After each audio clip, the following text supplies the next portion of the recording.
Graça e paz a todos. Mais um Teologando a Palavra de Cristo. Vamos falar agora ainda no capítulo 9 do Evangelho segundo São Lucas. A partir agora do versículo de número 57 até o versículo de número 62, trazendo então a lição dessa parte aí, o que diz as Escrituras, fazendo uma pequena interpretação simples a respeito dessas partes aí.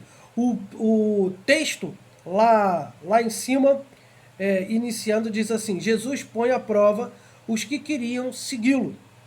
Vamos lá, a partir do versículo de número 57, para a gente dar uma estudada.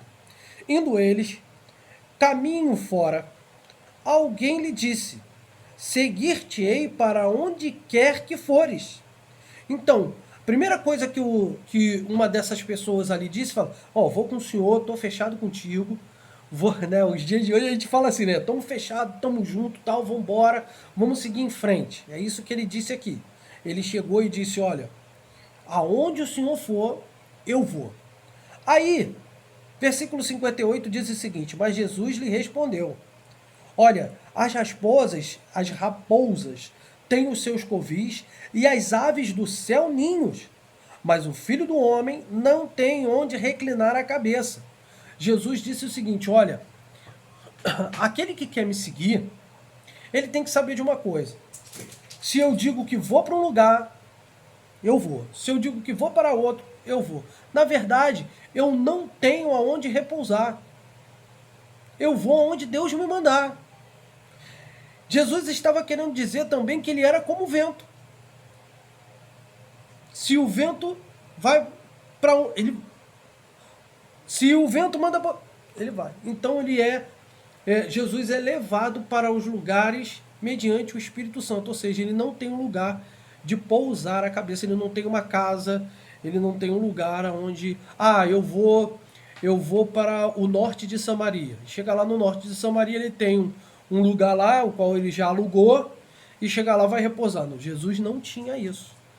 Jesus ele andava, e se ele tivesse que repousar embaixo de uma árvore ou ao relento, ali ele faria. Então ele estava dizendo: olha, o homem ele não tem paradeiro. O filho do homem, perdão, Jesus, ele não tem paradeiro. Ele vai aonde Deus manda ele ir. É isso que ele disse. Versículo de número 59. A outro disse Jesus: segue-me. E ele, porém, respondeu: permite-me ir primeiro sepultar meu pai.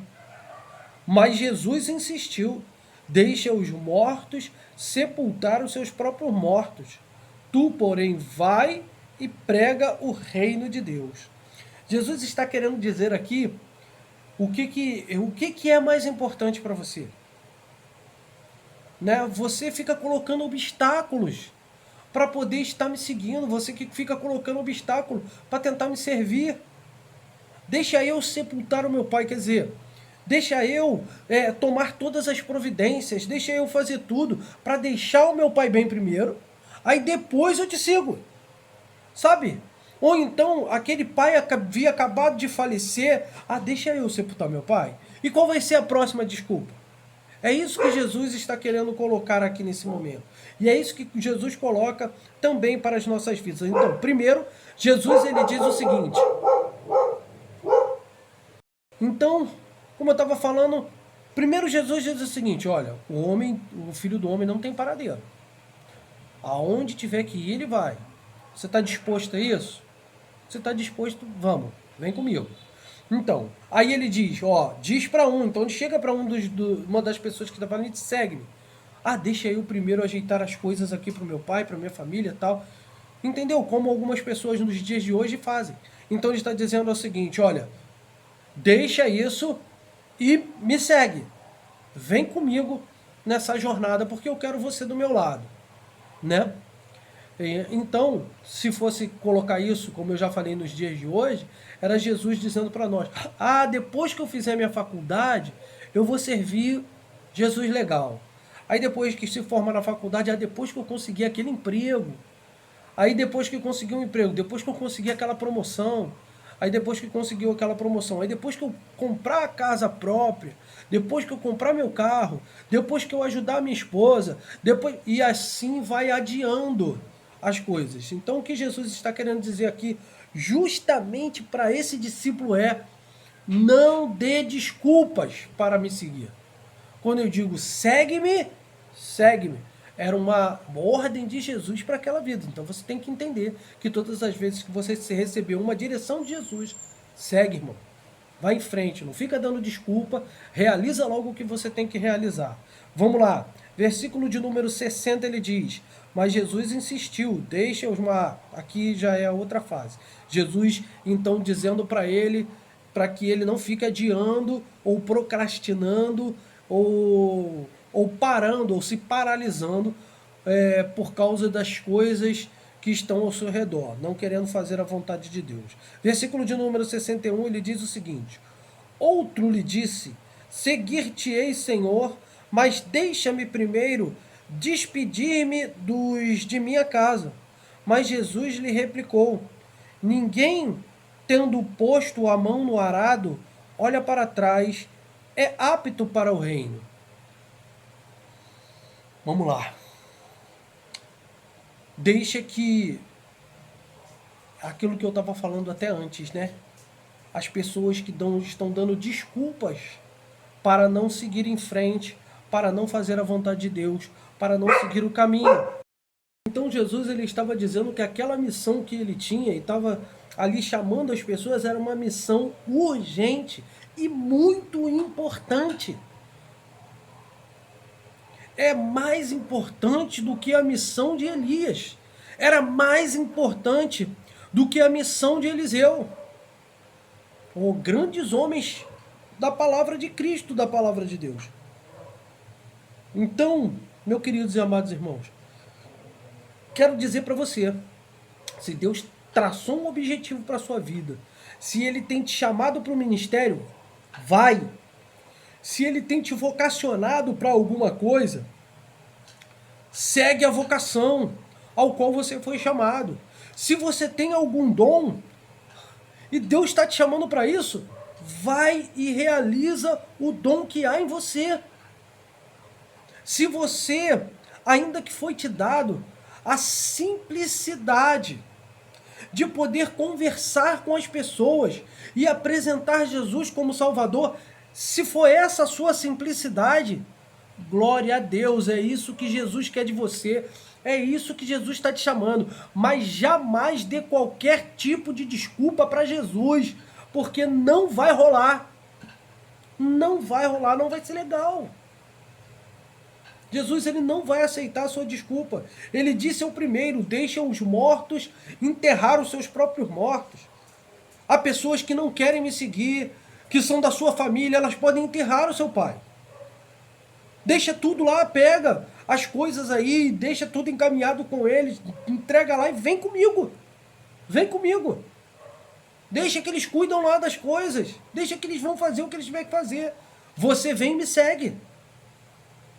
O outro ele vai e chama, deixa eu primeiro deixar minha família bem, deixa eu primeiro ir ali, me despedir da minha família. A obra é urgente. Ninguém que já está com a mão no arado, ninguém que já está fazendo diz, eu vou ali cuidar da minha família, eu vou me despedir dela, já está com a mão no arado. É só continuar, é só seguir em frente, irmão. Novamente vou dizer para você, não fique dando desculpa. Você está adiando uma obra que Cristo quer fazer na sua vida, que vai fazer em você. Vou falar uma coisa para você. Não adia. Porque à medida que você for adiando essa obra de ser feita, coisas vão ser adiadas na sua vida. Estou falando isso como de um testemunho vivo. Meu testemunho. Muitas coisas se atrasam. Por quê? Porque você fica, se negligenciando de fazer a vontade de Deus, de fazer aquilo que Deus quer. E aí o que acontece? Ao mesmo tempo que se enterra de um lado, outras coisas vão sendo enterradas do outro.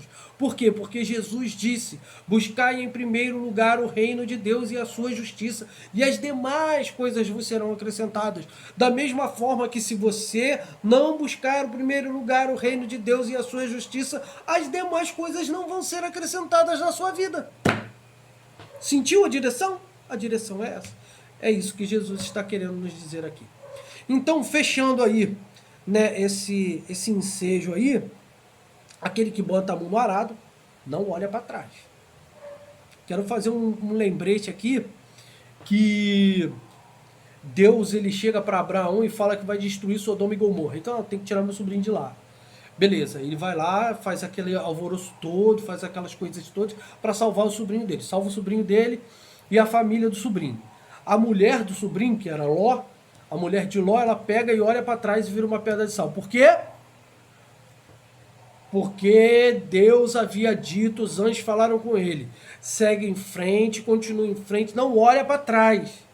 Porque aquela pessoa que olhar para trás vai se transformar numa pedra de sal.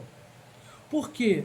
Que a mulher, quando olhou para trás, é porque ela estava tendo saudades do passado. Entende? Saudade daquela cidade. Poxa, eu me lembro ainda do lugarzinho que a gente morava. Ai, minhas colegas lá que faziam bolo junto comigo. Caramba, aquela rapaziada que jogava futebol. Que legal. Talvez você aí na sua casa se lembrando, né? Saudosamente do passado. Esquece de fazer as coisas de Deus, esquece de olhar para frente, esquece de olhar para o autor e o consumador da sua fé e do reino de Deus. Que Deus nos abençoe mais uma vez, que esta mensagem esteja a atingir o seu coração, que este teologando mais uma vez continue então a falar na tua mente. Deixa eu te avisar uma coisa, isso aqui são interpretações simples e eu vou tentar falar da forma mais simples possível. Uma teologia bíblica e básica, tá bom? Somente superficial a gente vai passar por todas essas coisas. As questões teológicas, a mesma coisa. Nós vamos estar lendo esses textos e com muita simplicidade nós vamos explicando então algumas coisas aqui concernente à teologia bíblica. Amém? Que Deus continue abençoando a sua vida. Tenha aí um ótimo dia. Deus vos abençoe em nome de Jesus Cristo. Até o próximo Teologando, onde nós falaremos a respeito da missão de 70. Lucas, a partir do capítulo de número 10. Tá bom? Graça e paz a todos. Deus vos abençoe.